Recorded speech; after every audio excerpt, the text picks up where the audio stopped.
खबर मुजफ्फरपुर से है, जहां पर मुजफ्फरपुर जिला के जनसुराजी भावी प्रत्याशी डॉक्टर ए के दास से हमारे संवाददाता अभय कुमार श्रीवास्तव ने मुजफ्फरपुर नगर विधानसभा को लेकर बातचीत की। तो उनका कहना है कि 5 वर्षों में जनप्रतिनिधियों ने जनता की भावना के साथ खिलवाड़ किया है। जनता को घंटों जाम से रूबरू होना पड़ता है। आए दिन आपराधिक घटनाएं हो रही हैं। प्रशांत किशोर जी बिहार में बदलाव की बात कर रहे हैं। उनकी विचारधारा से जनता काफी प्रभावित हो रही है। इस बार जनता बदलाव चाह रही है। आइए देखते हैं मुजफ्फरपुर बिहार से अभय कुमार श्रीवास्तव की खास रिपोर्ट। मुजफ्फरपुर नगर 94 विधानसभा पर इन दिनों देखा जा रहा है कि आपकी जनसभा भी चल रही है, निःशुल्क चिकित्सा शिविर भी चला। अभी आप डोर टू डोर जाकर लोगों से मिल रहे हैं, तो क्या लग रहा है आपको? क्या मतलब जो भी फीडबैक क्या मिल रहा है जनता से? जनता से बढ़िया फीडबैक मिल रहा है। हम लोगों ने जनसभाएं की हैं, हम लोगों ने हेल्थ कैंप्स लगाया है और लगा रहे हैं।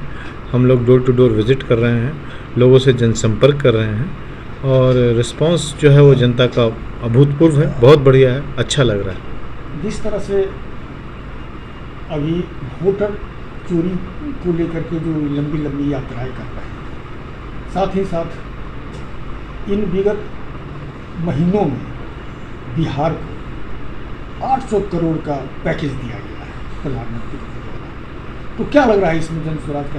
क्या लगता है कि यह जो चल रहा है? मैंने आपको पहले भी बताया था, चुनावी मौसम है, बरसात बीच बीच में होते रहेंगे। इस बार बिहारियों को बहुत अच्छा सौगात मिल रहा है, रोज़ रोज़ नए गिफ्ट्स मिल रहे हैं। धन्य हो चुनाव का, हर साल आना चाहिए ताकि ऐसे पैकेजेस जो हैं बिहार को मिलता रहे। परंतु बड़ा सवाल ये है कि 5 वर्षों के बाद जब चुनाव का समय आता है तब आपके ये वादे आते हैं, तब आपके जो भी हमारे प्रशांत किशोर जी ने जिन जिन मुद्दों पे बात उठाई वो उन मुद्दों को आधार करके योजनाएं अब ला रहे हैं। तो 4.5 साल पहले या 4.5 साल से क्या हो रहा था? पहला सवाल ये कि आप नींद से जागे हैं पर देर से जागे हैं। चलिए, कुछ तो भला हो रहा है अपने धरती का, बढ़िया बात। परंतु एक बात इससे ये भी सवाल उठ के आ रही है कि आप ये पैसे कहाँ से ला रहे हैं? कहीं ऐसा तो नहीं है कि खजाना खाली कर रहे हैं अगले सरकार के लिए? आओ अगले बार तुम देखो तुमको क्या मिलना है। इसलिए जनता बहुत समझदार है, जनता सब जानती है, जनता सब समझती है। प्रशांत जी की जितनी भी सभाएं होती हैं, इस सभा में वोट शब्द से दूर रहते हैं। क्यों? प्रशांत जी वोट नहीं मांगते।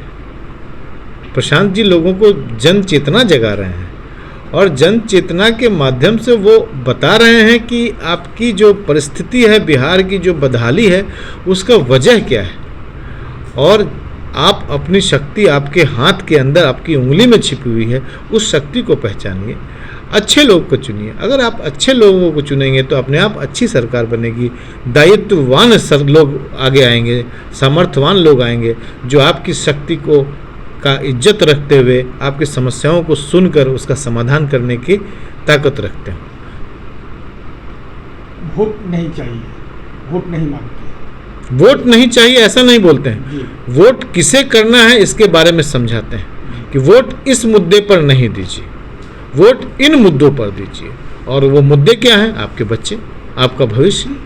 उनका कहना है कि हम वोट मांगने नहीं आए। तो फिर जन स्वराज पार्टी का थीम क्या है? वोट मांगने नहीं आए। वोट मांगने, आप इस बात को माध्यम से आप अपनी जनता को आगे उठाएंगे। आप बोलते हैं बिहार बदलाव की बात। तो वोट आपकी परिस्थिति का कारण गलत लोगों का चुनाव या गलत धारणा वाले लोगों का आगे आना है। आप उन लोगों को चुनिए जो समस्याओं को समझते हैं और आगे समस्याओं को समाधान करने की शक्ति रखते हैं। उन्होंने बहुत बढ़िया एग्जाम्पल दिया है स्कैंडिनेवियन कंट्रीज़ का, जहां वो बताते हैं कि भ्रष्टाचार को समाप्त करने के लिए सबसे जो प्रमुख हथियार है वो ऐसे लोगों को आगे बढ़ाना है राजनीति में जो जिनकी सुचिता अच्छी हो, जो भ्रष्टाचार नहीं कर सकते हो, ऐसे लोगों को आगे बढ़ाते हैं।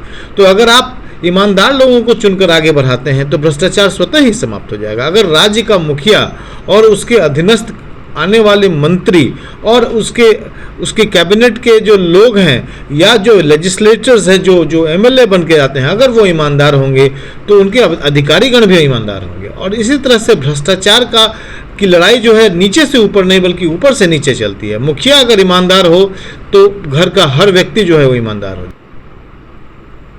आप मुजफ्फरपुर नगर चौराहे की बात करें तो बारिश का मौसम है, तो कहाँ कहाँ आपको दिखता है कि हमारा स्मार्ट सिटी? मुझे तो कहीं नहीं दिखता। मुझे तो दिखता है कि हमारे सपनों को रोड पर ला के खड़ा कर दिया गया है, हमारी भावनाओं के साथ खेला जा रहा है। कहाँ है स्मार्ट हम? आप दिन के 1:30 बजे मोती झील चले जाइए, आप मुश्किल से 200 मीटर का वो मोती झील है, आपको पैदल चलने में 5 से 8 मिनट लगेगा। आप आधे घंटे से ज़्यादा आपको कल्याणी चौक से मोती झील पुल पे चढ़ने में लगेगा। जाम, पार्किंग की व्यवस्था नहीं।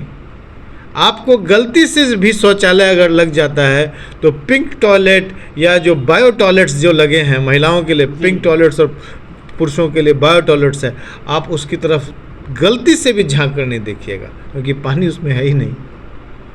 तो आप शौचालय के लिए भी तरफते हैं। रोड साइड में हमारे दुकानदार भाई लोग रोड पर लगाते हैं, उनकी कोई व्यवस्था ही नहीं की गई।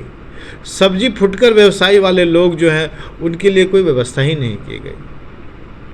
ट्रैफिक पे लाइट बत्ती ऊपर नीचे होते रहता है, हाँ, लेकिन शहर इतना संकरा है कि उस संकरे में लोगों को जाम से लोग दम तोड़ रहे होते हैं। जूरन छपरा चले जाइए, डॉक्टर के क्लिनिक पे या प्रशांत अस्पताल में जाने के लिए आपको पूरा त्रिमोहानी चक्कर करके घूमने के जाना पड़ेगा। अरे मेरे भाई, किसी को हार्ट अटैक आया है, वो प्रशांत अस्पताल जाना चाहता हो, उसको तुरंत हाथी चौक से प्रशांत अस्पताल पहुंच जाना चाहिए ना।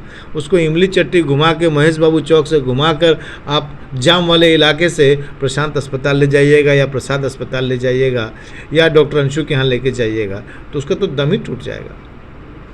आपके कुरनी में एक बच्ची के साथ नृशंस रेप के साथ दुर्घटना हो जाती है, वो सुरक्षा व्यवस्था का आपको पोल खोलता है। रोज़ सुबह में महिलाओं का चेन झपट्टा मारता है। सूखा नशा से हमारे युवा वर्ग जो है वो परेशान रहते हैं। हाँ, गली नारे में, पुराना घर में, सब में बैठ के नशा करते रहते हैं। ये समस्याएं नहीं दिखती हैं। स्मार्ट सिटी सिर्फ जीवन के जीने का तरीका नहीं होता है। आप जीवन को कितना आसान कर रहे हैं, जीवन को जीने में कितना आसानी ला रहे हैं। मुझे लगता है कि इन सभी फ्रंट्स पे हम फेल्ड सिटी हैं, स्मार्ट सिटी नहीं है। स्मार्ट सिटी नहीं है तो फिर क्या इसका आपका निदान है? क्या आप सोचा, आपने कुछ अपना स्ट्रेटजी वगैरह कुछ बनाया है कि अगर जनता मौका देती है आपको तो क्या कुछ? देखिए, एकदम बेसिक बात समझिए, ये एक शहर है जो 15 लाख लोगों का शहर है और जिसका दायरा जो है वो 7-8 किलोमीटर से ज़्यादा नहीं है। आप इस 15 लाख लोगों को 7-8 किलोमीटर के दायरे में रखकर जब भी कोई भी प्रोजेक्ट लाएंगे वो हमेशा फेल करेगा। तो इसका आमूलचूल प्रोजेक्ट ही गलत है। इस सिटी को स्मार्ट सिटी नहीं, इस सिटी को एक्सपेंशन की ज़रूरत है, अर्जेंट एक्सपेंशन की ज़रूरत है और इसको टाउनशिप्स डेवलप करने की ज़रूरत है। आप इसके शहर के आसपास में टाउनशिप डेवलप कराइए। इन बेतरतीब जीवनों को व्यवस्थित करने के लिए पैरेलल शहर से लगा हुआ ज़मीन को पूलिंग कराकर नया टाउनशिप बनाइए, तब जीवन आसान होगा, लोगों का यहाँ रहना अच्छा होगा, चीज़ें आसान हो जाएंगी। तो smart city is not the answer. इस सिटी को एक्सपेंशन की ज़रूरत है। अपना पूरा परिचय। मेरा नाम डॉक्टर अमित कुमार दास यानी कि डॉक्टर A.K. दास, 94 विधानसभा से मैं जन स्वराज का भावी प्रत्याशी हूँ और चिकित्सा क्षेत्र में पिछले 20 वर्षों से लगातार कार्यरत हूँ।